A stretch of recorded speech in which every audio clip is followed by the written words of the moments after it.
It doesn't matter what your dreams and hopes and ambitions are. It doesn't matter if you have a new boyfriend or a new girlfriend or you've got plans for the future. You can forget those plans because you're going to wind up dead.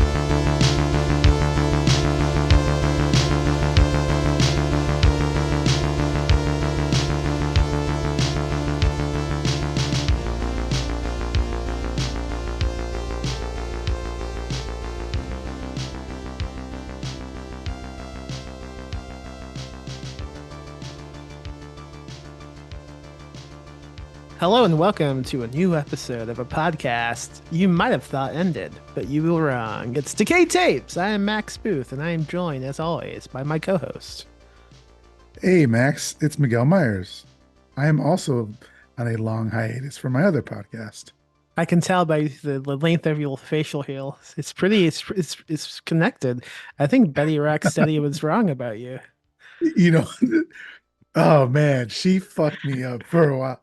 That's why I've grown this out. If I were to, this does not connect. It's just, it's just the edges. I wasn't expecting that. It's just the edges of my mustache that I've grown longer to connect.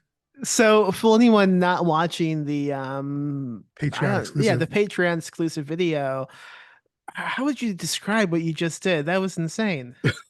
So some people aren't fortunate enough for their beards to connect naturally. So imagine mine doesn't connect naturally. And then, you know, like how dudes will twirl their mustaches up at the ends. Yeah. Imagine I've grown my mustache to that length, but instead of twirling it to the end like that, like an evil villain, I've instead allowed them to grow down. And I told Hillary that once they get long enough, I'm going to shave everything and I'm just going to have a Fu Manchu. That would be pretty cool. I hope you do that. I hope it's not a joke. I don't know if that's a problematic term, so if it is, I apologize. You know, as the white person on the podcast, I don't apologize. You don't apologize for it. No. So, Max, I know you've been really busy. You've been writing books. You've been getting ready for Fantastic Fest. You've been getting ready for Ghoulish Book Festival 2025. But I learned something new. Everybody in the chat learned something new about you this past weekend, I believe. Do you want to talk about your process for cutting your nails? I mean, cutting your toenails. We could get into that later on in the episode. I would hate to just put everyone away immediately. People who go, "Oh, okay, cool. I want to listen to a podcast about Scaly Tails. That's a great movie." Oh, wait, it's just two people talking about toenail clippings. All right, cliffhanger for the middle of the show. We'll take a break. Cliffhanger. Nice. Yeah, so we're all talking about Scaly Tails, SOV movie from what, 93, if I recall? Yeah, 1993, yeah.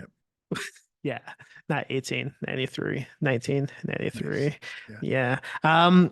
This is the second time we've done an anthology movie, right? Because Video Violence 2 is also an anthology movie. Right, yeah.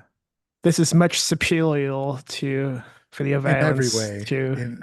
Well, yeah, even like the practical effects. I feel like maybe the practical effects were on par with Scary or with that Video Violence, yeah. Yeah. I don't know. I mean, I can't recall. I think maybe the practical effects in this movie is maybe better, but in any case, still really good, surprisingly good. That's why we watch these movies, right? It's the practical effects and the inventiveness of how these no-budget filmmakers get around things and make cool movies, even if usually the writing isn't great. But and usually, you know, it's like a $50 camera most of the time and bad audio, especially in the case of this movie. But it looks pretty cool when you squash someone's head until the eyeballs pop out. We'll get into that definitely. Who made the movie? Directed by Doug Ulrich and Al Durago, and they wrote it as well. Okay. And now I got the Blu-ray through Vinegar Syndrome when they were doing the partner label with American Genre Film Archive with Bleeding Skull. This was before they split. So Agva, I guess is A- how you would yeah, say it. Agfa. Agva and Bleeding Skull BS is also how you would say that. Um, a great movie. I always laugh though, like these SOV movies, like we spend so much money on like the Blu-ray edition. These movies don't need to be on Blu-ray. They But absolutely need to survive for the next generation. I mean, just spoiler alert, I thought this was one of the better shot on video horror movies that we've seen. It was very charming. You could tell it was a labor of love. They weren't going for, they were trying to go for stories and they were limited by their own, uh, creative creative process. Yeah, like they weren't the best ambitions. writers, No. but I'm not. That's not a dig at them. I'm not a good writer at all. But Disagree. Everyone go pick up Aztec Death Whistle. Uh Ghoulish books. I have some in stock. I don't know oh how yeah, else that's you right. can buy it. I think that is the way you buy it online. Is Yeah, that's the only way. It's ghoulishbooks.com. Yeah. exclusive. But I'm just trying to say that I'm not shitting on them. You could tell it was a labor of love. And in fact, I think I was reading that this movie, like each segment actually started off as short stories or shorter Films that movies. they No. expanded. Yeah, that they Oh, okay. expanded. And then when they decided to make the full movie, they just reshot them with a slightly bigger budget. But I think their production company is called like No Budget Films or something like that. So they knew what they were making. Yeah. But even with that, this movie was more entertaining than like some big budget horror movies and some big budget regular movies, you know. So I really enjoyed this one. I loved it. Yeah, it's one of the better movies we've watched, I think. Usually anthology movies also I have a difficult time with. I always want to love them, but most of the time I end up just not digging them at all. But this one pretty fun. I love the wraparound bits, although I do wish it had been expanded a bit. So the wraparound is like an animatronic Grim Reaper sitting in front of a bunch of kids reading like a big book of scary stories, and each one is one that we get to watch in the movie, but not much happens with it beyond it looking cool, like with the lighting and the shadows. It's just like a one sentence intermission between every movie, right? Like he just says, and this one's about a man doing something. It's called this. And then we Yeah. just immediately leave. See, I loved that because like especially in the movie like at the very beginning of the movie, it starts off we get like a 2 second shot of like a cemetery to kind of get you in the mood, and then we right into the segment of the wraparound story, and it's like one sentence and then goes right in. Hmm. I think what you're expecting, what you've been raised on the Crypt Keeper, right? I have. So you want like a setup, a small little vignette with the cheesy joke at the end, which I get. I love it as well. But I'm cool with this as well. I'm cool with just 100. Was it? It's an hour, 10 minutes. Yeah. I love 70 it. minutes. Yeah. I think I was hoping for something at the end of the wraparound, maybe a little bit more, even to see the Mm. kids get eaten or dismissed, something. Yeah, yeah, yeah. But not much. But also it's definitely like just an animatronic, I think, and you probably can't do much with that. Like if you actually show it, it's not going to look good. You only see the silhouette of it, and that's pretty cool. It looks cool. I like how it I see looks. a silhouette of a man. If we say any more, we're gonna have to owe a lot of money to Queen, and I don't think we want to owe any money to any queens. I am against monarchs of all type. Oh, I thought you were getting anti-LGBTQ Why? Why would you say that?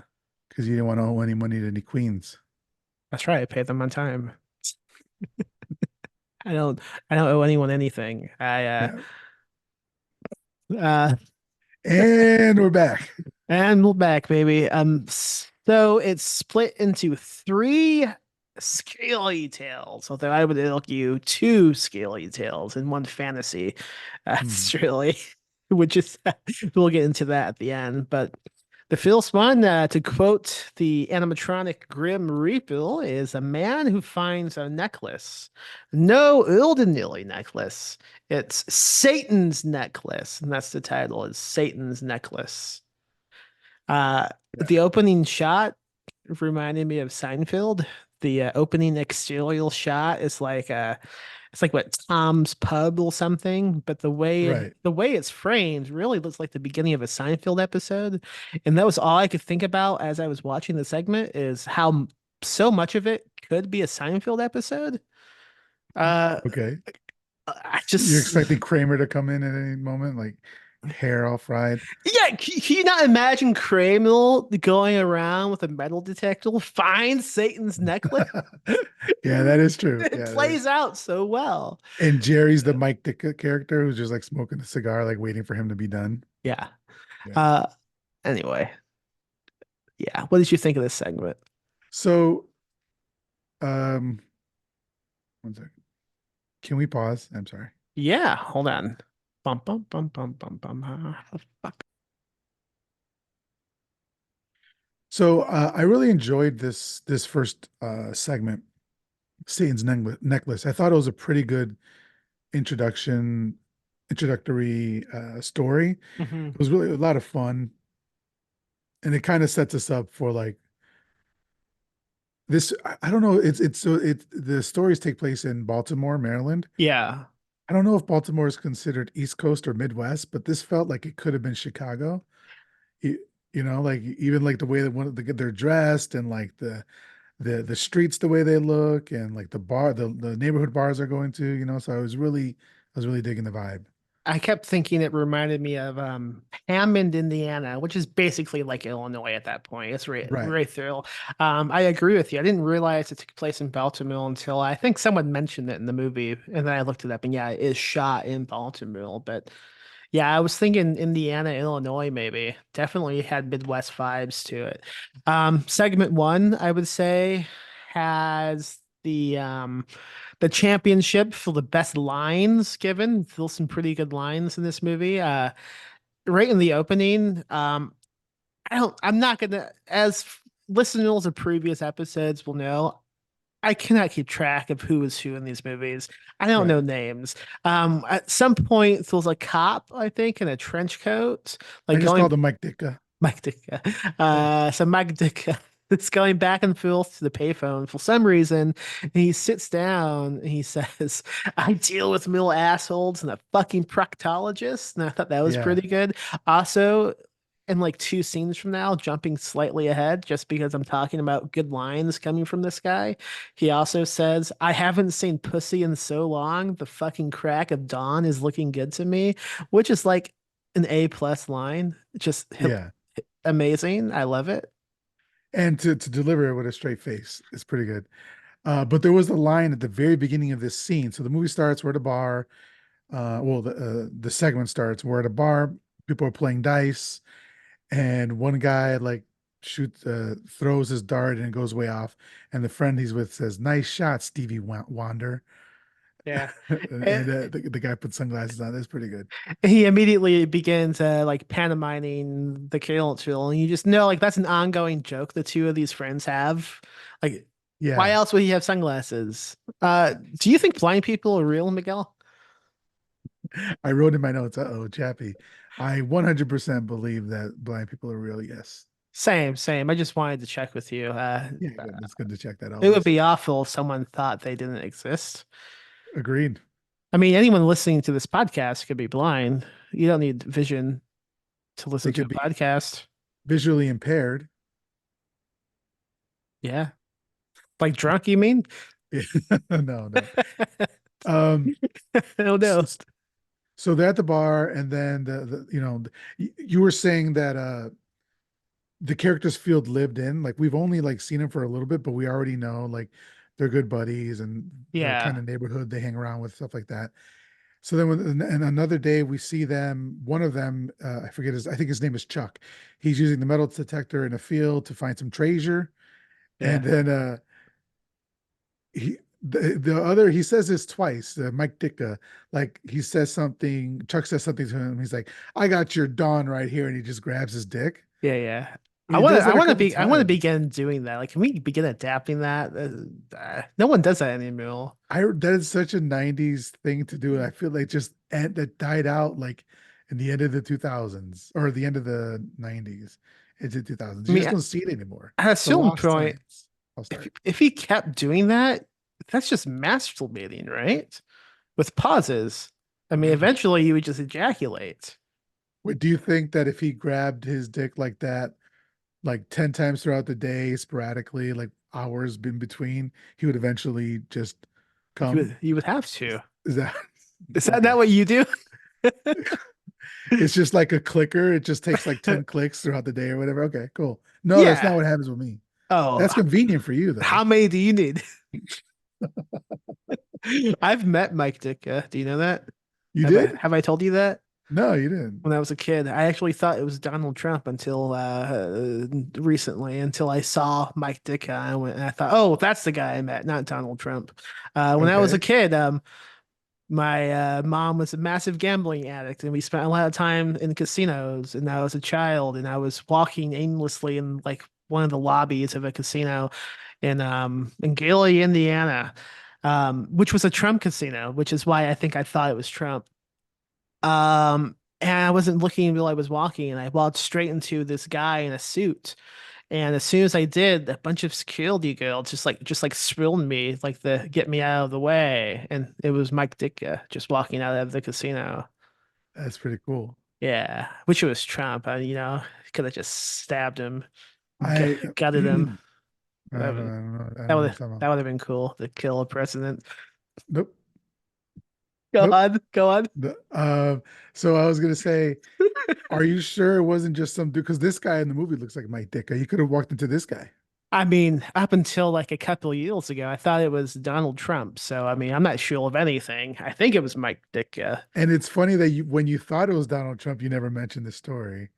But now that you Yeah. know that it isn't Donald Trump, then you decide to mention the story, Well, which good on you, because I yeah, probably wouldn't say that either. you wouldn't believe me, but it's more believable if it was Mike Ditka. That's true. Yeah. Yeah. Well, up until a few years ago, like 2015, I would have been more impressed that it was Mike Ditka than Donald Trump. We didn't talk in 2015, did we? I know because you were like 18 years old. I don't think you guys began talking to me until I had a movie adapted and you were like, oh, this Pilsen might be able to help me get ahead in life.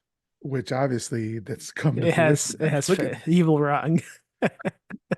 um I didn't move to Austin until 2015, so I didn't know Zach or Andrew either. Oh, okay. So um Go but outside with this metal detector, and it just reminded me what I desperately want to do with you guys, and that is go magnet fishing. Why don't any of you want to go magnet fishing with me? listen, if I do every cool thing that I see on TikTok, Not I'd every have cool like a thing you see on billion. TikTok, every cool thing your friend invites you to do with them. Okay. Well, Yeah, are you gonna buy the magnet? I am not. I do not Okay. have any money. Is there I, a way to rent a magnet for magnet fishing? I don't know. I haven't been to the shops. Are we going to listen to ICP while we're magnet fishing? No, I understand the joke and it's pretty good, but I'm not going to Yeah. laugh and give you the All right. satisfaction. All right. That's Uh, cool. I understand. do you watch those videos? Well, fascinating. I used to watch them. Yeah, I changed my algorithm. So, You but I used don't. so you used to watch them, but when I brought them up in the group chat, you didn't even back me up once. You didn't act like you knew what the fuck I was talking about. No one acted like they knew what I was talking That's about. because I calculated what I could gain from backing you up on that, Yeah, and I thought your movie's been out for a couple years. At this yeah. point, there's nothing. So I just let you die in the chat. All right, All right. moving So on. he finds a necklace and he turns into Golem. He does not find the necklace at first. Oh, right. He finds a What? Yoo-hoo cap, a vintage Yoo-hoo cap, which is a drink I used to love as a kid. What about you? You Yoo-hoo Never. boy? No. I wish I was Yoo-hoo boy, but no, I've never even tried it. It's like chocolate milk.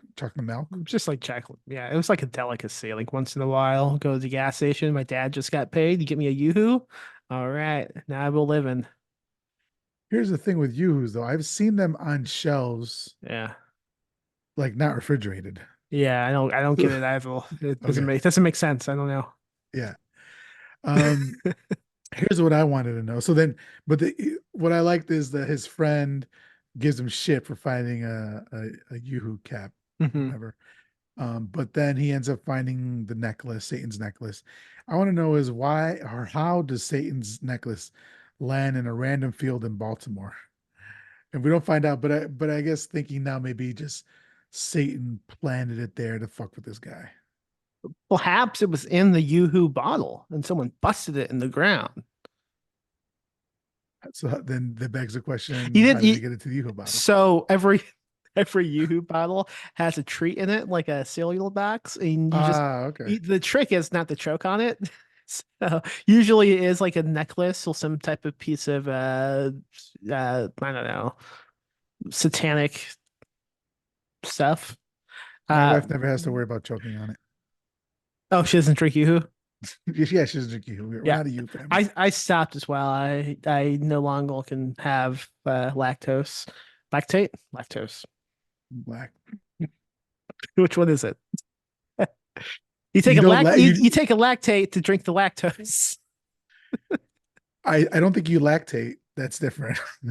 A Lactate. lactoid, a lactoid. Yeah. Okay. If I do drink enough lactose, I do lactate. That is something Yeah. that happens to me. Chocolate And milk. is it Yoo-hoo? Yeah, that's cool. I tried Yeah. then. I would try it then, just suckling at Maximus teeth. I mean, I'm already Yeah. suckling at your teeth Yeah. metaphorically, so might as well. Yeah. Yeah. I next time I'll dip it into like some whiskey to kind of put you to sleep. Yeah. Is that what moms do? I don't know. Yeah. Well, they don't, I think they they dip their finger in and yeah. They just have like a tub of booze they just plop it into. Yeah. What's the Yeah. it in that in that sentence? The fetus. Okay. All right. So so he's found the thing. He turns into a golem when his friend asks him what's going on. So something's already happening. Um, late at night, he's showing his wife and he's talking to her about like his friend's divorce, stuff like that. He tries on the necklace and he goes to look himself in the mirror and he sees a vision of himself as the devil with horns on it and he's grimacing. And this is kind of like hilarious, It's but really really funny. cool. It's just like when people do things that they know are not like top tier quality, but they fucking do it anyway for the love of it. Yeah. That's cool, you know? And that's what they're doing. They're like, listen, I know it's like makeup and like cheap horns or whatever, but this is the story we're telling. And I'm like, I'm with it. I like it. He's all in. There's no phoning this in. There's no like, oh, I'm just making a dumb movie. It's I'm Satan. This Yeah, is and the how thing is, Satan would be. they tried to make a good movie. So and I know we've talked about it in the past, but like bad movies for the sake of bad movies, I'm not really too into that too much. But like making a good, trying to make a good movie and making for what they have a good movie, you know, I'm down with it. Most of these shot and video movies we will watch from the 80s and 90s, they fit this criteria. It's the movies that I think were mostly shot like on digital, released in the 2000s, which seem to be trying to cash in on the popularity of these other movies because people then rediscovered them and they were like, oh man, these movies were pretty bad, but also entertaining. So then you get all these other people making movies specifically to hit that same audience. And it's not the same thing. You get people making movies like the fucking, I don't know, like the Sharknado shit like that. And it's just, there's not a ounce of sincerity in the bones. It's just awful to watch. And just a waste of time on anyone's part.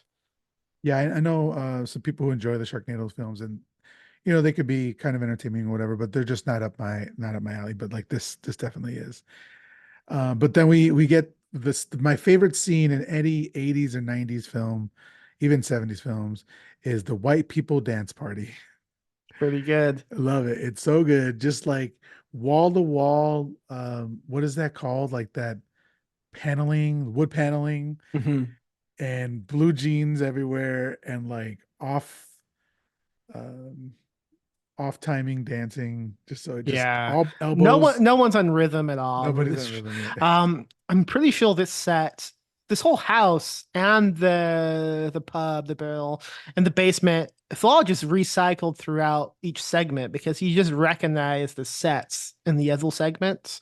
Right. Um, I'm I don't know like if I'm sure they didn't shoot this in like in an actual business.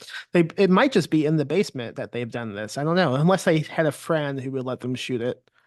I don't know. Yeah, I mean, probably. we were able to do that with Android radio. So I mean, Right. it's feasible they will connect it with someone also uh unprofessional enough to let their friends come in with cameras. Just as a reminder, if anybody wants to see on YouTube, Max's movie Satan His Own Self is on there, and it's pretty good. And I was a boom operator for one day. Yeah. You and I didn't really know each other yet. I kept Right. thinking, I don't know about this guy. I don't know what to say to him. Uh, that's all I have to add. And now look at us, we hate each other. We're fucking seething that we have to make this fucking podcast again. Listeners don't know this, but the when we're not recording, we do not speak to each other. At all. At all. Yeah. It's like that famous duo I can't remember the name of though. I don't know. There's some duo. Yeah, Stellar. The Vegas guys. Those two. I was talking about the lion people, but yeah, I think the magicians as well. Oh, Roar. I don't know. One of them got bit by a tiger. I know what you're saying. Yeah, We're yeah. not gonna go duck go this one. All right. Whenever I laugh in the seats, my whole body shakes, and it shakes the jail, and it sounds like pornographic almost. So I don't like it. I really like that. I have a vision in my head of that. That's pretty good. Yeah. All right, so back to the movie. So Chuck is telling jokes to his friend, just being chummy chummy with each other. There's a spit take. The joke was about like that's a dumb blonde joke, whatever, like an early '90s dumb blonde joke. And he goes to use the washroom. He bumps into a guy. He apologizes, but the guy doesn't accept the apology and wants to fight. And Chuck grabs his hand and he says, "Don't fuck with me." And his friend Mike Dicker comes over. He's like, "Are you all right?" And so, like, obviously, the chain, the necklace is starting to affect him somehow. Can we describe the necklace? Because it's not what I imagine when I think of Satan's necklace. How would you It describe it? it looks like every necklace you would see at a spirit costume for a Dracula. You Yeah, know, when that's a yeah, great way to that's a great way it's to just describe that. it. It's like red ribbon holding together like a little thing there. Yeah, that's exactly what Yeah, it looks like. yeah. I It's okay. Yeah, I It's, mean it's the okay. prop what is it called on a set? Is it prop master? Is that Yeah. who like is in charge of all that? Like when you were making your movie, the person who created those fake board games, Mhm. was that the prop master? I think so. Okay. I forget. Yeah, so with the movie, we need to do something. They couldn't use any of the games I wrote into the script due to copyright reasons, so they just had to create ones. A lot of the ones that you'll see in the movie reference like other things Atlas Industries had in production at some point. I don't even know if Atlas Industries is still a company, to be honest with you. But one of them, the Great Hotel Escape, is something I designed because I had just quit my hotel and they asked me if I wanted to create one of the games, and that's what I came up with. And I spent like 2 days coming up with all the rules and like how to play. And then they were like, "Oh, we just wanted to know what to have the box look like." So I created like a whole game, and one day maybe we should play it. We have a friend, John Waltersberger, who makes games, tabletop games. I wonder if I have the rights to it now. I might have given them away. That would suck. Oh, that would suck. Oh my Um, God. all right, back to the Fuck. movie. he he has a sex dream. His words like his wife is riding him, and then she throws up this black goo, and then he Hmm. wakes up. Um, next he's again with his wife. He's telling her about his I wanna nightmares. pause on the dream. Okay. Did it look like they were having sex to you? Did it look like they were at all nude? She was no, she wasn't nude. She was wearing some black nightie or lingerie thing. Yeah. I don't remember what my man was wearing. I wasn't looking. He seemed completely dressed to me, and she didn't even seem to be like feel his crotch would be. Oh, Um, okay. And yeah, she had a dress on, and I guess they could say, oh, well, the dress was hiked up enough, but I don't think it was. But I also find it funny that in his sex dream, him and his partner are completely dressed. I found that pretty amusing. Just no imagination in this guy. Well, I mean, Haynes makes dick holes for a reason. You don't even have to take your clothes off. You just pop it out of the dick hole. Well, I mean, if you want to do an ad spot right now for Haynes, Haynes, the only brand with a dick hole. yeah. Yeah. Is that So true? That can't be true. fucking no. I don't know. I wanted to talk about his poor wife. Well, first of all, so he wakes up, he tells his wife about the nightmare. He goes downstairs and falls asleep, and he fantasizes that he's seeing himself as a devil, and he's like spitting fire and it burns himself. Right? That's really cool. Like, yeah, obviously it's just a trick of the camera where like he's in front and the flame is behind him. Still dangerous. But his poor wife, like this character, her only role is like cooking dinner and cleaning the house. And like just anytime he sees her, she's like, "Oh yeah, dinner's about to be ready," or dinner's done, or come sit down to dinner, or like literally vacuuming the rug, you know. Hmm.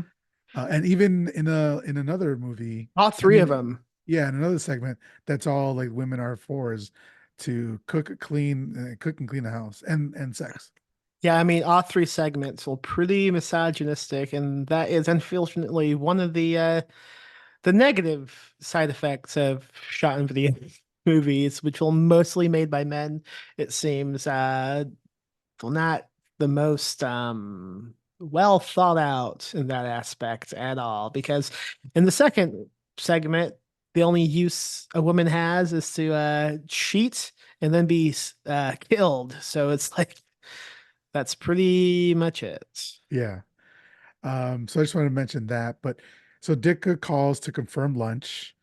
Then Chuck goes to see his wife, who's in the tub, and she wants him to join her for some like freaky Midwest sex. Yeah. And In a tub that's way too small, by the way. it's How are they going to do this? man, in my younger days, when I was lighter, I couldn't hope to fit in a tub with somebody else. Hmm. She was, and she wasn't a big girl, but she was taking up a bunch of the space. So like, yeah, So there's it no was logistical way they would have boned. And so except she's let standing up. in the tub.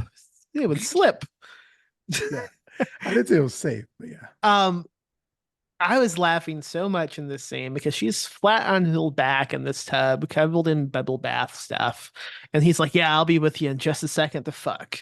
And he's looking like in the reflection, like 2 feet away. And Yes. he's transforming into Satan basically, and it's really cool looking practical effects wise. But the whole time he's growling and like hitting stuff, and she has no idea. She's just laying in this tub, caressing. Her He'll breasts. yeah, that's what I would call them too. Uh, the whole time, just like you coming. I'm all healed up, and meanwhile he's getting healed up too, but like in the head because Yeah. he's growing horns. Do you think the horns growing out of his head were to symbolize like his erection? No, I think it was to symbolize he's Satan. Okay. All right. That's fair. I missed that part. Yeah, yeah, I know. Uh, I had the same note. I'm like, he starts transforming into the devil just around the corner from her. So that's hilarious, but really great practical effects. Like his nails are growing longer, the horns get pushed out of the head, pointy ears. Like this is all that type of practical effects where you can tell how they did it, but they did it so well that it's commendable. Like you're like, great job, you know? really good editing. Like Yeah, how yeah, they know exactly when to cut away, when to cut back, and from what angle. They just have no understanding of like characters and like what they might be observing in the same room. yeah. So, yeah. But then And he you could tell though, like it's something they would obviously not think about while writing. And then on the day of shooting, like someone probably pointed that out, and they were like, "Well, the fuck are we supposed to do now? It's too late." yeah. It's like, yeah, we spent $300 already. We can't spend any more. But then he grabs her heart. He just like reaches through the water, grabs her heart, and takes a huge bite, which was cool. I wasn't expecting Yeah. that. Dicka shows up for lunch. He walks in when nobody's responding. He finds the heart on the floor, and he finds Julie. That was her name. Julie is the wife's name. He finds her in the tub, and he pulls the Tully out. He pulls the gun out, and um, I think this is where the devil shows up. What was his name? The guy's actually, it doesn't matter. I Devil don't shows know. up and Chuck. is like, Chuck, yeah. And evil Chuck, Devil Chuck is like, going somewhere, Dan. And Dan, shoots him in the chest. No effect. But then he's like, nice shot, Dan, but not good enough. And Dan goes, yeah, fuck you, and shoots him right in the forehead. And he falls, Great delivery. The way yeah, he says that. and he falls down and dies. But then the body disappears. And I want to tell you something. I was taking my notes as fast as I can on the laptop, so I was sometimes looking down from the movie. And I have seen this movie about 3 times already. I saw it on the big screen and I rented it, whatever, and then now. So the body disappears. I'm looking down to write that note. Then I look up and the devil pops up from behind Dan and just like, and then we get the scene ends. I was like, oh shit, that was pretty creepy. Like it was a successful jump scare. Yeah, I would agree. Yeah. Great segment. I mean, it was probably my favorite. Maybe I don't know. Maybe the second one. We'll get into that. I But have no. that's the end of that one. That's it. It just ends with Satan jumping up from behind Mike Ditka, Yeah. which is something I once did as well. that's how that's how it looked to the security guards. They're like, Did. swarm, swarm. I wish they had shot me. Oh Yeah. man. Um, the next segment is called Sliced in Cold Blood. It's an okay title. I mean, Yeah. none of the titles in the movie feel great. The title of the movie is pretty good, though. I wish they had continued it, just not like a creep show type of thing. Although Creep Show 2 is not really good, so what can you Creepshow do? 2 is better than Creepshow 1. Shut the fuck up. What are you talking The about? Raft, the Oh, you love rape? I'm sorry, I forgot. no, but he gets his comeuppance. The Raft is pretty good. What are the other ones in that segment? That's the only one I can ever remember. Old Chief Woodenhead. I don't know about that one. I didn't say it wasn't problematic. I don't It's know about that problematic like a one. motherfucker, but it's I don't good. know. And then what's the other? And I I love forget. I love the original. I can't remember too much about the second one. There's not a bad segment in the original though. It's fucking flawless. It's pretty good. I mean, yeah, they're both really good. I just happened to see Creepshow 2 first. Okay. Like I didn't see the original Creepshow until well into my like 20s, whereas like I grew up watching Creepshow 2 multiple times. So that was my movie. I don't know why it happened that way. It just did. Yeah. I might as well do a quick plug. Coming sometime in September is an anthology called The Rack, like the magazine rack. It's called The Rack, and it's a anthology of short stories inspired by like old school paperbacks from hell. I have a story in it, and also a reprint of Stephen King's The Raft is in it. So that is on Ah, pre-order right now. I forget the press, but it's edited by Tom Didi, who you've met. He's gone to every Ghoulish Book Fest. He's tabled at it. yeah, he's a cool Um, guy. yeah, he's cool. He looks like a pretty cool anthology. So there you Nice. go. Congratulations on being on a book with King. Still time, baby. It's not my Third time? yeah, it's not my first rodeo with this his reprints. Yeah. All right. Um, So sliced in cold blood. This is basically a woman cheating on her husband, and he goes and gets revenge on her. So she arrives home late at night. Her husband, by the name of John, is questioning her, like, where you been? You've been spending time at the office. He's like, we haven't spent a lot of time together. She takes the opportunity to like turn tables, get angry at him, storms out of the room and throws her jacket at him. He finds a note in it. So that was a very dumb thing to do. Yeah, if you're And cheating on somebody, don't throw them love notes. also, if you're cheating on somebody, Do don't it. write love notes to somebody who's cheating, and then also don't keep a love note that somebody gives to you. Yeah, It's you have just to like light it up light immediately it on and fire immediately or swallow it. really Yeah. swallow it. Have But you ever the swallowed a paper? um probably as a kid, I swallowed napkins, but does that count? I ate a any few nap. particular reason? I Just getting at the burger when you're really hungry? I was being babysat by a neighbor and she made me taquitos, little tacos of some kind. And I ate them really fast. And I was like, "Do you have any napkins?" And she was like, "I wrapped them in napkins." I was like, "Oh, well, God." That You're just ate them wrapped. all right.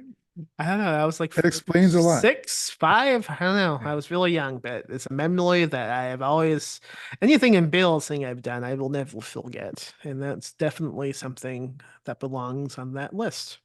So, do you remember the Simpsons episode where they find out that Homer had something lodged up between his nose, and Yes. then they removed it and he became a genius? Uh-huh. Okay. Do you, That happened to me, except with the finding out that I'm a genius part. I have this vivid memory of sticking like some sort of object up my nose, be it like a small marble or some shit, just something up my nose as a kid, maybe 6, 7 years old. And then it just disappeared. Ever since I haven't gotten an X-ray or anything like that. oh, it's still up in you. It could be it could be just a false memory or whatever, but I it was a Yeah, very vivid childhood memory that when it disappeared, I was like, oh, that's gonna come back to haunt me. Like it as a hasn't. 6-year-old, I was like, that's bad. Well, I wonder if it's still inside of you. What would happen if they took it out? Would you just die? Like is your body grown so dependent of it? I think I would become a genius. I think I would become like Homer Simpson. I might have told this in the podcast, but the only other thing I can compare that to is we used to do pellet gun battles a lot, in the woods, my brothers and like neighbors and what have you, just shooting pellet guns at each other. And we will finished doing it one day, walking back into the house, and I don't know, I probably like pointed my gun back and shot my brother in the leg just to fuck with him, who's like 12 years older than I am. And he responded by shooting me, but his shot went directly into my eardrum. So the pellet went straight into my ear. And my dad took me to the emergency room because we couldn't get it out. And they took like these giant tongs basically, and they were like digging to get it out. But all they did was succeed in pushing it deeper into me, and they were like, "We don't know what to do." So I left. It was still inside of me, and it was like in my head for like a month or two, and I could just feel it, and it was like clogged. Fucking hell. And finally, they made an appointment with somebody, and they just took like a vacuum tool and just sucked it out within seconds. I don't know why we didn't think of that, but It's a surgical tool. it might have just been a vacuum. I don't know. I might have been we might have gone to a car wash. We made an appointment at a car wash. That would have been a great idea. Yeah. All right, back to this movie. The note said, "Dear Beth, I really enjoyed the other night. I can't wait to see you. Love, Bob." So she comes to bed after that, and I wanted to point this out. I was so happy when I saw it. It was a waterbed. I don't know if you noticed that. But No. when she got in, do you remember waterbeds? Yeah, yeah. Okay. Yeah, so it was a waterbed. Love to see it. For those who didn't know, people 70s and 80s, people for some reason loved waterbeds. I think Hillary, my wife, had a waterbed, and I always wanted one, but I don't think they were ever. I think I slept on one at a hotel once, and it was terrible. That sounds disgusting to have one at a hotel. No, Yeah, I don't like that at all. yeah. My parents had one, but I never saw anyone sleep on it because we had a odd living situation where all the rooms were just covered in clothes and boxes. And but in the bedroom they used to sleep in was a giant waddle bed, and I always wanted to go on it, but it was just covered in too much shit. I was always just intrigued by it. Did you have to change the water? Do you know? I mean, if we had to, they didn't do it. I Yeah. mean, no one used it. It was just an abandoned room, basically. Yeah. Yeah. All right. The other thing I wanted to mention about the scene is this is the second song that plays that was obviously created for the movie. And it's a pretty funny song, but it's also not bad as like the diegetic music. Do you know what the diegetic music is? No.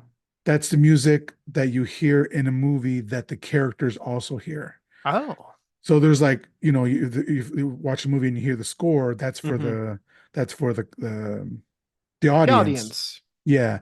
Whereas like if you're watching a movie and they're listening to music on the radio and you're both hearing that's diegetic music. Okay.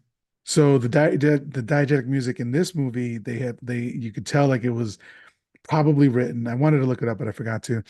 Probably written by the writers and the directors of this. You And think so? yeah, I think so Oh, because it okay. sounded very similar to their voices, and it was always like really spot on to whatever was happening at the time on the screen, which was I absolutely loved. Very charming. I didn't pay attention to what they were singing, but I thought, oh, the music sounded pretty good. I just assumed it was just some band I didn't know about. So like this in this scene, I don't remember the first time, but in this scene, um, so the husband is driving around following his wife, his cheating wife, and the song is like, "I've fallen in love for the first time. I just need you by my side," or some shit like that. So, but it was just over and over. Imagine if it Um, was just like chasing my wife, gonna slice your head with a machete. I mean, I Pretty from good. the dialogue that happens later, I wouldn't be surprised. Yeah. But so yeah, so she goes to the dude's house. I think Bob. She goes to Bob's house. Her husband followed her, but they didn't actually show the husband until later on in the segment. So I was kind of disappointed because I thought that they were going to make it just a random serial killer. Because why else would they lead you on to think that it wasn't Bob? Like they never showed his face when he was. Oh, they did eventually, but Oh for the longest yeah. time they didn't show his face. Do you think that was like so we would question who it was? Yeah, Oh. I think so. That's exactly what I thought. But then for it to be him, I'm like, but oh, okay. I never thought that. I just thought they realized he's not really menacing looking, so they just decided I not to show guess. his head. I Because when guess. he does confront them in the basement, which is the same basement from the last segment, the wife sees him and goes, she said something like she recognizes him and she knows who he is. Like it's not what you think it is. So I mean, who else would it have been? Yeah, and that's what I was Mm, like. I was just thinking it would have been cool if it was something else. just somebody completely different would have been cool. I agree because I don't know. I mean, this segment is not really well thought out. No, and this is one of this segment feels more closely tied to video violence too, Yeah. whereas it was just a setup to show different cool kills. So eventually, we find out that it's Bob. He's downstairs and he finds a bow and arrow. No, not Bob. I'm sorry. The husband, whatever his name is, goes downstairs. He finds a bow and arrow. Then Bob goes downstairs to get some champagne, and he gets shot in the chest by the bow and arrow, blood coming out of his mouth. Oh, that was a okay kill. Yeah. Beth comes down and sees what happened, and she says, "John, it's not what you think. We were just friends." And this was where he says, like, "Shut up, bitch," and swings a machete at her neck. Blood flows, and she falls to the couch. And she manages to say, even though her neck has been severed, do you remember what she says? You fucking bastard. Yeah. So I'm Yeah. like, okay, cool. Yeah. Uh, and this is funny because was it 2K? It's not 4K, right? But the restoration for this that you have on Blu-ray. I thought you were talking about Terminator 2. uh, it's not even called 2K, is it? I don't know why I thought that. I don't know what I have. It's just some Blu-ray. Okay. But the resolution of the copy that I saw was so good now Hmm. that you could see that even before the machete makes contact with her throat, the cut's already there. Oh. And she's just waiting for the movement, and then she tilts her head back and the blood comes out. One of the downsides of restoring these Yeah. movies is you get to see a little bit too many details. I do like before he shows up when they're just making out in the house. Phil talking like, why don't you just leave him? And Phil reasoning is, oh, he just lost his job. He couldn't handle me leaving him right now. I mean, yeah, you will correct. Um, so then he pulls out the note and he screams in anger and he crumples it down and he throws it at her. And then we see Bobby still stuck to the refrigerator. Mhm. And then the husband walks out with a machete. And this is where I was like, oh, you don't have an ending. No. And we see that when we actually get to the actual ending of the segment. But so he walks out. So essentially he's lost his mind. He finds a gardener in the backyard who's like just digging a random hole. Do you recognize the shovel he has? The same shovel from the previous segment. Is it It's really? a little mini shovel because I thought when they were gold digging or whatever the fuck, like why are they digging with just such a small gilding shovel? It's the same Yeah. one. That's all they had. They just had the one shovel to shoot this movie. They're like, we didn't realize that we need multiple shovels.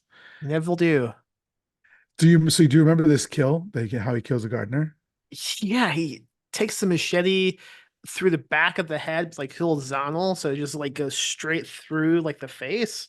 Pretty cool. Looks Uh, so fucking cool. this whole the rest of this segment is just really cool to watch. I mean, it's like some of the best practical effects deaths I've seen in a while. I was having fun, even though obviously they didn't know what to do. Yeah. No, it was great. So we see the machete go in the back of the skull, and then we see the front view of it out of his mouth. Looks so great. It reminded me very much of like Cannibal Holocaust. Hmm. If you have you seen that movie? Once when I was like a kid. I don't recommend anybody seeing it. You don't really need to see it, Is but this shot on video? yeah. No. It was the first shit, what's it called? What's like Blair Witch? What type of movie is that? Oh, like I don't know.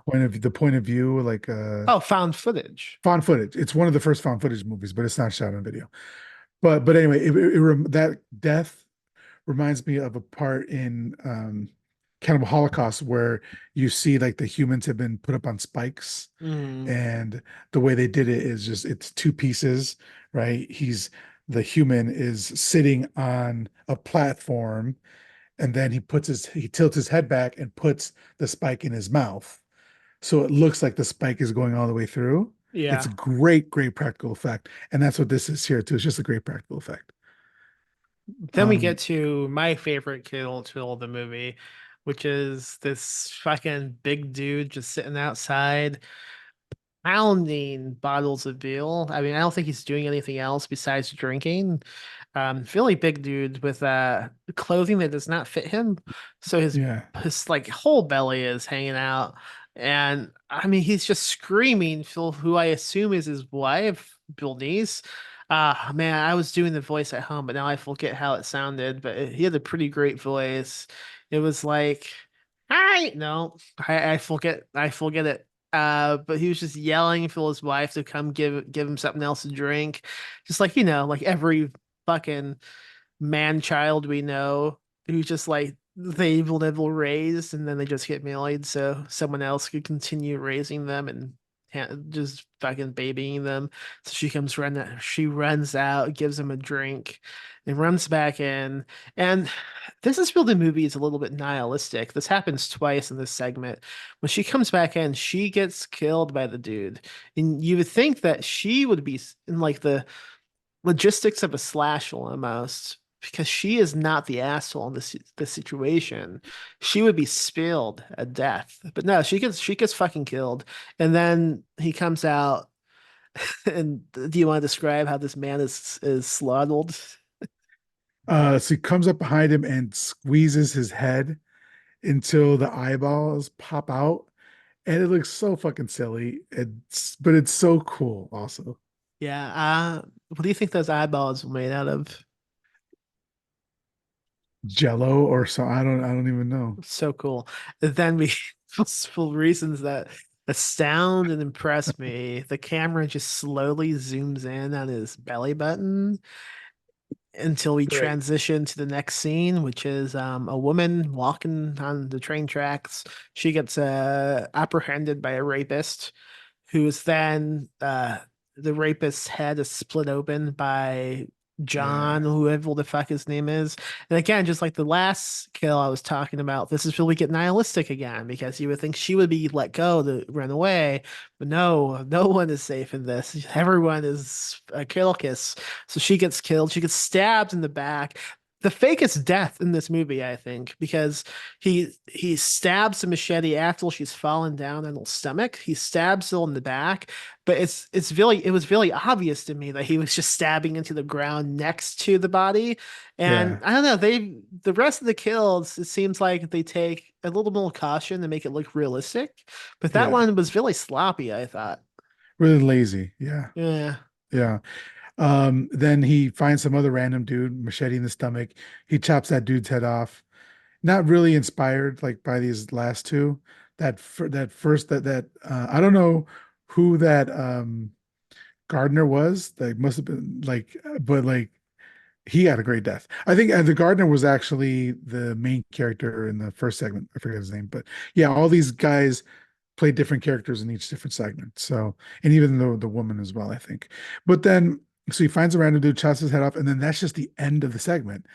I was like, oh, that's just the end. Oh, okay. Like they had no ending for that whatsoever. Yeah, they zoom up to finally show the face, like it's the husband, but it's like, yeah, who else would it have been?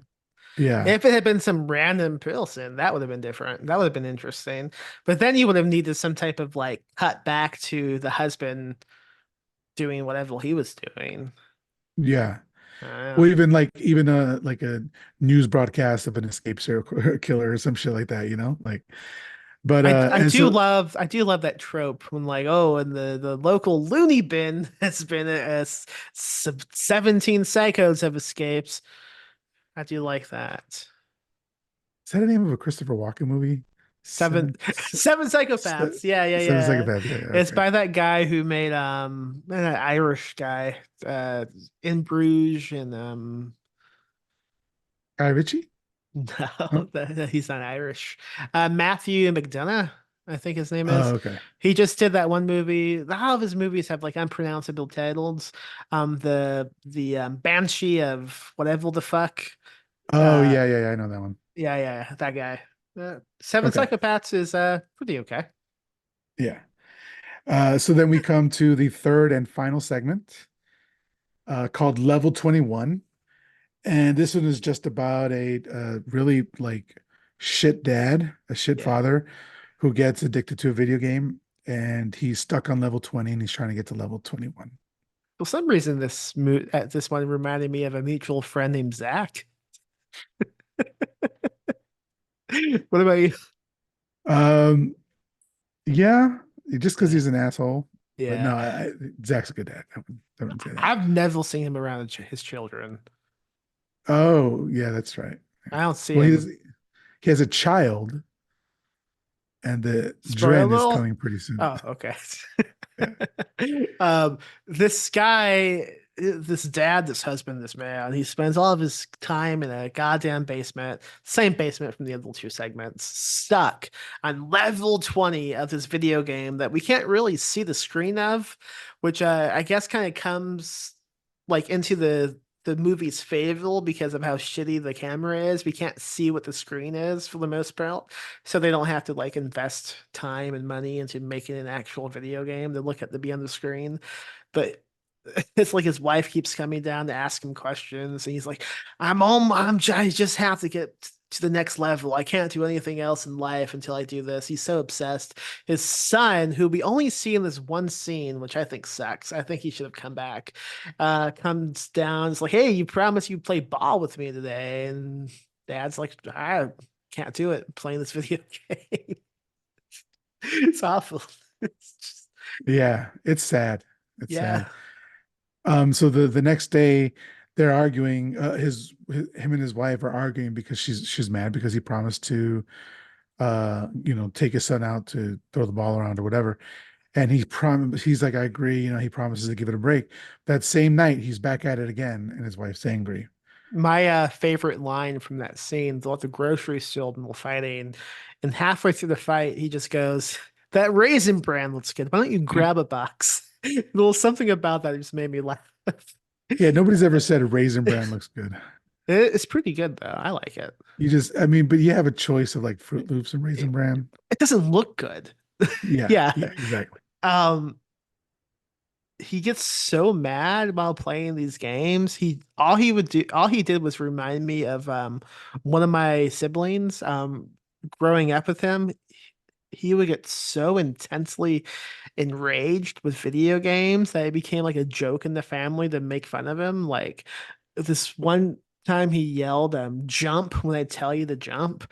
So all of us would just constantly quote that line just to make him mad whenever he was irritating us. Like, oh, jump when I tell you to jump. And he would just get really mad. But he would also constantly throw remotes, throw anything. I mean, this is someone who's like late teens, almost 20 at this point, just getting so mad at video games. And Yeah. I know he still gets like that to this day. And it's just embarrassing to me. It's like, it's a fucking video game. I don't know. Do you have any rage issues with the games? Or do you know anyone like that? I can rage a little bit, but like I have calmed down a lot. But my brother, my middle brother, he is really, really bad at that. He gets anger, really bad anger issues stems from a lot of different things, but he can't, yeah, you can't be around him when he's playing video games. My stepson Dylan will sometimes get mad. He doesn't like throw anything, but I'll eavesdrop on him, just like run, run, run, damn it. Like trying to be so quiet but so angry. And I don't know. I always just once he gets like that, I'm like, if you don't calm down, we'll shutting this off. And then second time it happens, it's like just nope, we're done with video games today, dude. Yeah. You can't let that continue. It's just this that's the type of behavior that leads to like beating your spouse. Well, that's why I stopped watching sports because Hmm. I'd get so fucking angry at sports. It's like these fucking players don't know me. Like, Yeah. they can't hear me rooting when I'm at home. Like, and like I'm a Chicago fan, so a lot of my teams really suck all the time. Yeah. So I would just, it would literally, it would fuck with my mental being, Yeah. my mental health. And like I would get depressed sometimes, and I'm like, what the fuck am I doing? So I just stopped watching sports. And I'm like, that's fine. Sports can be for some people, it's not for me. Yeah. You sound like my mother-in-law. She's awful with that shit. Whenever she comes to visit, we always have to have football games on, and she just gets so mad the whole time. It's like, why are you doing this? Well, I said I don't watch it anymore. Why am I being You compared? you sound like you used to be. Okay. I wasn't that bad. Do you think anything makes me that mad? I don't know. I Uh, don't get built up like that. when they don't serve your wine at your wedding. The only time I've ever been mad at someone in my life. I don't care what you had to do. I did snap. Yeah, that was good. Or the first year of Ghoulish where you snapped. You weren't angry. You had just lost your I senses. just kind of cracked a You bit. disassociated. I just kind of went to the ground laughing. Full on Joker mode. I did become the Joker. Yeah. All right, let's get this one finished up. So Please next day at God. work, he's actually playing the game at his work, which I don't know how he's doing that, but he's doing it. The Um, same the same set, I believe, as Tom's bell from the Phil segment with label drinking. It's the same wooden walls. I think it's the yeah, same place. yeah.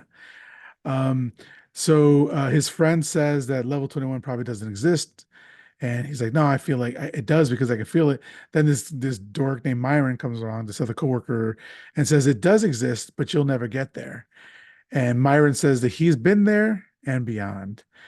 So they're like talking, and then their boss comes. They were kind of giving their boss shit earlier, and they start hiding from their boss or like pretending to work like he's their mom or something. It's really weird, a weird relationship, you know. But it goes to like the level of maturity and immaturity of that of these two characters or whatever. Later they're playing basketball. He still can't get the game out of his head, but he comes home. I'll Oh, let you in 1 second. Did you notice that he was wearing a Ren and Stimpy shirt?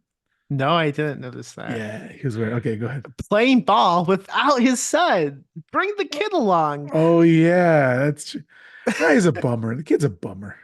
He just hates his son. Maybe we'll Yeah, see that tweet like, okay, but what if the kid has bad vibes? Maybe that's him. yeah.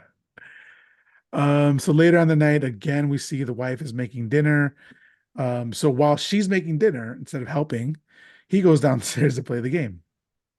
Yeah. The scene fades. Wait, So, wait. yeah, I'm sorry. go ahead. When he comes home, she's making the food and she's like, "How did it go?" Now we should mention that they sucked at that game. He was just like on the ground Oh, playing basketball. Yeah. playing basketball. He sucked. He was like, "I can't stop thinking about the game. I'm so sorry." So he goes home and she's like, "How did you do?" And he's like, "Well, let's just say we kicked some ass." He can't even be honest about that to his fucking wife. Yeah. Yeah. So then the scene, he goes to play the game. The scene fades. He's beaten level 21. Fog starts coming out of the monitor, and he passes out. And he wakes up in a field wearing a really cheap like gladiator outfit. Mhm. And he finds like a small dude in a robe. I wasn't quite sure what this character was supposed to be. Like a real lock, I think. Well, You Warlock, know, okay. I think I don't know. And the Warlock tells him that level 21 is reality. He doesn't believe him, so the Warlock kicks him in the shin. And then he tries to beat him up. He's like, temper, temper. You won't make it with that temper. You won't make it to the Dark Lord. He's like, oops, I shouldn't have said something, and then disappears. So then we get like 2 or 3 minutes of him just walking through the environments. Hmm. And I felt like this was filler right here. Oh, Phil Schul. Yeah, they went to like some fucking public park in Baltimore and just had like a LARPing session basically. Like he begins fighting ninjas and that's Yeah. little things. I kind of zoned out because it was really like not exciting to watch and it was like monotonous almost.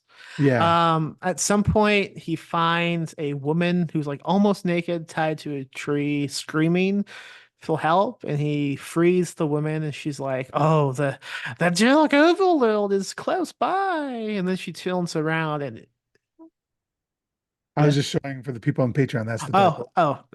yeah, and that's she is that she's now a man, and he has a Glenn Danzig, a devil lock going on, and they begin to fight, and it's like we feel the fight begins.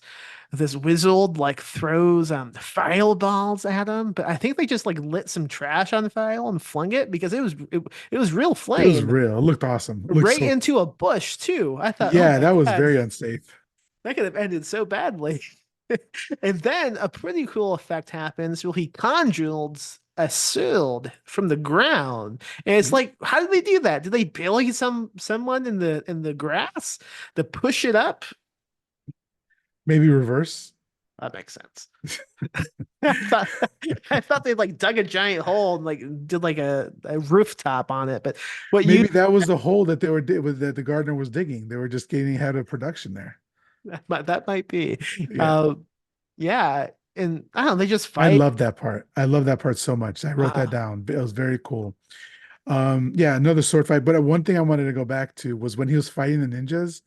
It was kind of like kind of fair fight going back and forth. But then at one point, he just grabs a big rock and just bashes this ninja's head in multiple times with a rock. And I was like, Jesus Christ, that escalated so fucking quickly. that's what I would do It was if I was great. fighting ninjas. Are you kidding me? It I was could very, it was reminiscent of that scene in Indiana Jones where that one fighter comes out and he just like shoots him with the gun. It was kind of felt like that, you know? I've always felt so bad about that guy just because like the whole background info of that actual training to do that scene and then like Hills and Phil just didn't want to do it or something like I that. think he It was was like sick or yeah, it was like a last minute decision. It's like all that time wasted just to get shot. But I mean, memorable scene. improvement. I mean, it's a great scene. Yeah. So we see that the Dark Lord is actually Myron from earlier in the episode or in the segment. Um, Who? Myron, the dork from earlier in the segment where he's like, there is the Oh, level 21, but you'll never get to it. He actually says it here as well. There is a level 21, but I doubt you'll ever get to it. Um, but then he says game over. The Dark Lord says game over, and he's advancing on him with the sword, but the guy kills the Dark Overlord with his knife. he chops off his head and picks it up and just says like, I win. The Dark Lord writhes on the ground without his head, which I was cool. Hmm. And then the scene fades. He wakes up at home in front of his computer. He goes upstairs. His wife is making dinner. There's a door knock, and then he goes open it. And do you want to say what happens? I mean, you go ahead. I don't have It anything written. it's the Dark Lord, I Yeah. think, but it's not clear.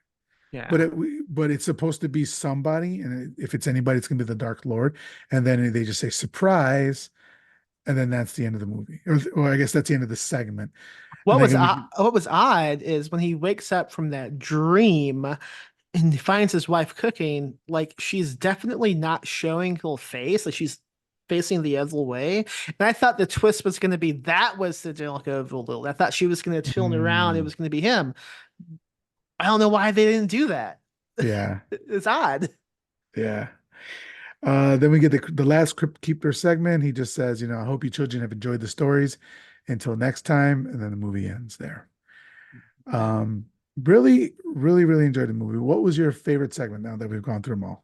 I think the opening probably. It had the best dialogue, I think. Yeah.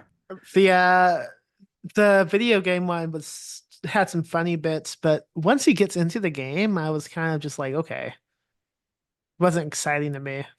It's like one or two cool things that happened, but I don't know. And the second one, they just didn't know what the fuck to do with that. It had great practical effects though, but yeah, it just kind of seemed to roam aimlessly until they just decided, well, that's enough fake blood. We don't have anything else. Let's end this.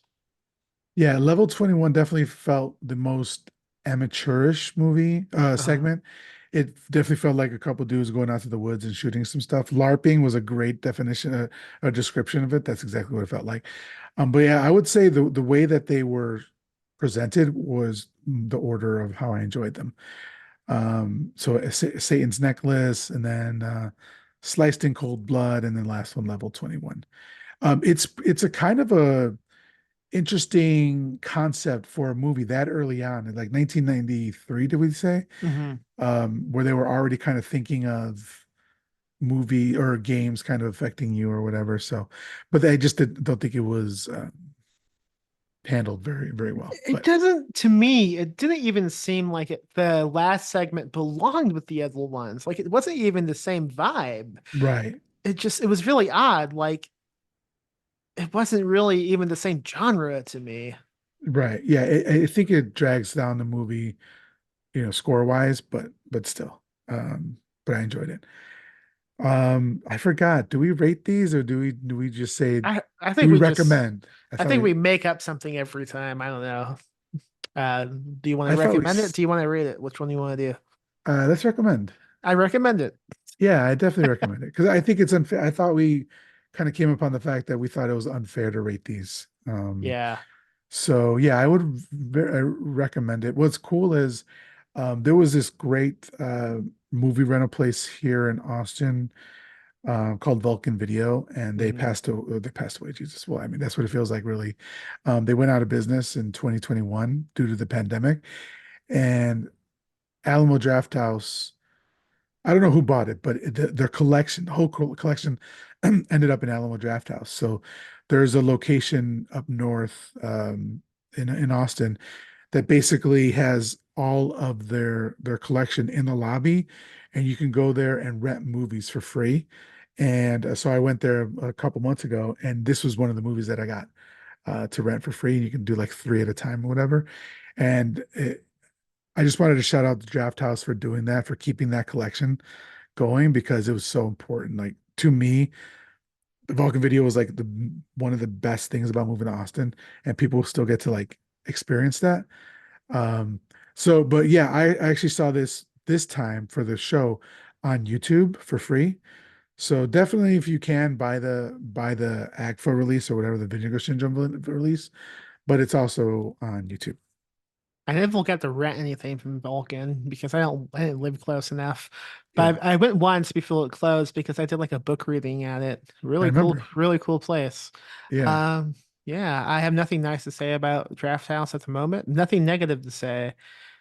I'm just waiting to find out some things, and then I'll decide my opinion about the Alamo Draft House. Not But yeah. impressed by the organization skills. Um, Okay, and then I think we would end this by saying recommending something in a similar vein. yeah, I mean, fucking Creep Show. Creepshow 2, baby. I love the Tales from the Genocide movie so much. Um, Is that the one with the Gargoyle I haven't seen it. is pretty good. It I has need to watch it. has an incredible wraparound, really. It's really good. It's like a Hansel and Gretel type of thing. All these kids get locked up and slowly all getting fattened between steroids. I might watch it. It might have been one of those movies I watched once a long time ago and I completely forgot about. But I would say Creepshow 2 or Creep Cat Show Stephen. 3. No, I haven't seen that one. Cat's Eye. I haven't seen it. That's got some pretty. It's got damn it, John, the guy, he's a shithead, like big Trump dude now. James Woods, Oh, James okay. Wood or whatever. Yeah, James Woods. The James Woods. video drum guy, right? Yeah, Video Drum guy. Yeah, Okay. he's in it. He's trying to quit smoking, and it's a good segment. Drew Barrymore's in there. Can I It's a fun one. can I say I'm really uncomfortable with the fact that I have a giant video drum poster in my bedroom because it's just James Woods and I don't like looking at him. It's the one from that fucking that postal company you recommended. Mondo?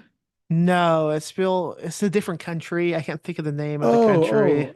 Yeah, they come from Ga from Ghana. Yeah, GH from Ghana. Ghana. Okay. It's one of those, which so it's cool, but also is James Wood painted perfectly like James Woods. So Deadly Prey that, Gallery out of Chicago. Yeah, they work with yeah. Ghanaian movie post artists. I have a Halloween one that I absolutely love. I have four of them all hanging in my bedroom. So I have Videodrome, Texas Chainsaw Massacre, Blue Velvet, and The Thing. Well, just pretty What awesome. a what a what a world you live in where you just have that's my wife wouldn't allow me to put that stuff up in my bedroom. That's why I have my office. I don't have an office. I Yeah. have even when we rented the shop, I didn't get the office. She did. I just Yeah. have a lobby. So Yeah, because you don't do shit. She does everything. that's true. But she doesn't podcast, I'll tell you that. Even after we agreed to co-host a podcast together to Kickstarter, I'm the only one Yeah. who hosts that. I don't know. Lori. I don't Lori, know. what do you have to say about that? She's not gonna listen to this. Exactly. So I can say anything I want. All right, you want to wrap this up? Yep, it's wraps. Thanks for listening. If you like this and you want to see the video, our Patreon, Decayed Tapes, patreon.com/Decayed Tapes. I regret not doing a wraparound section for this episode now. Oh well. It's too late. It would have been cool. Goodbye. Live spooky, die spooky.